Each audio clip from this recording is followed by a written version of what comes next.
Hello class, this is part 2 of programming. In this series of videos, I hope to give you some instructions and some pointers and advice on how to get your process control loop program started.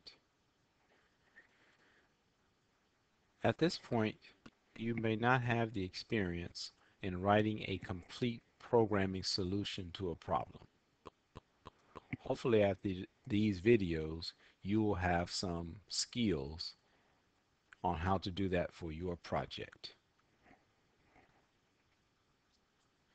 I've tried to organize these videos into two parts, or two questions. What do you have to do, and what are your options? Basically, when you write a control program for a microcontroller, the first thing you have to do is set the pin directions. After that, you have to define or create variables needed in your process. Sometimes, but not all the time, you might have to define any constants that's needed in your process. After that, you have to initialize these variables, and you have to initialize the first condition of your outputs.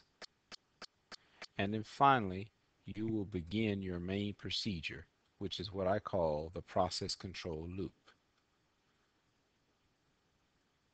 I'm going to create a video for each of these procedures separately.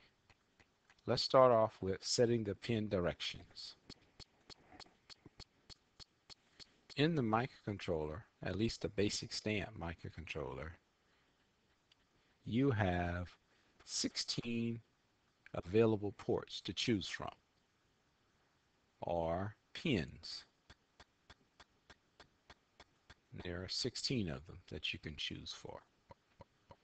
And you can decide whether these ports will be an input or an output. Now on the logo, you do not have these options.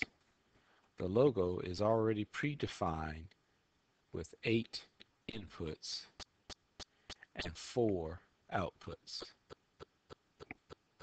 But on the basic stamp, you are given 16 ports, and you have to define how many are going to be outputs and how many will be inputs.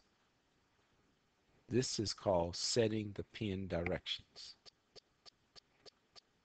Once again, the logo already does this for you. With the basic stamp, you have to decide from the beginning how you will set your pin directions. Now there are many ways you can do this, but one way is to set all the directions all at once. Let's look at an example. In this program here, I set my pin directions from the beginning.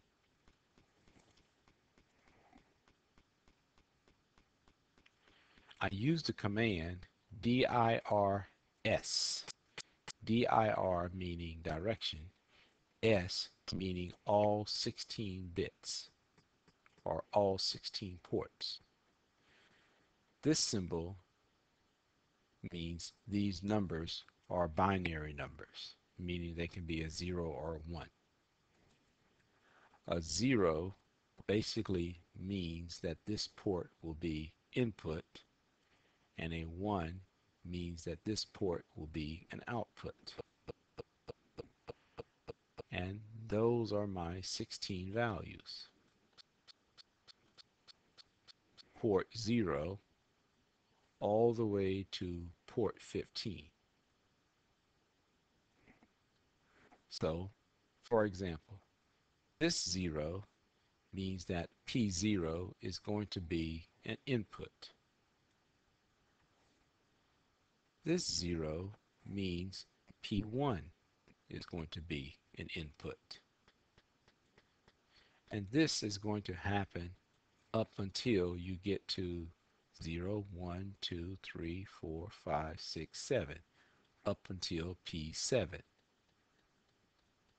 So P0 through P7 are all going to be inputs. Starting with P8, that is going to be an output because it's a 1 in that position. P9 will be a 1 because an output, because there's a 1 in that position. All the way up until P15. Now you can decide how you want to arrange your ports based on your individual project. You have to look at your project and then decide whether that port is going to be an input or an output. And then write this command at the very beginning of your program. Once you've done that, the basic stamp will be ready to use those ports as an input or an output in your procedure. Thank you.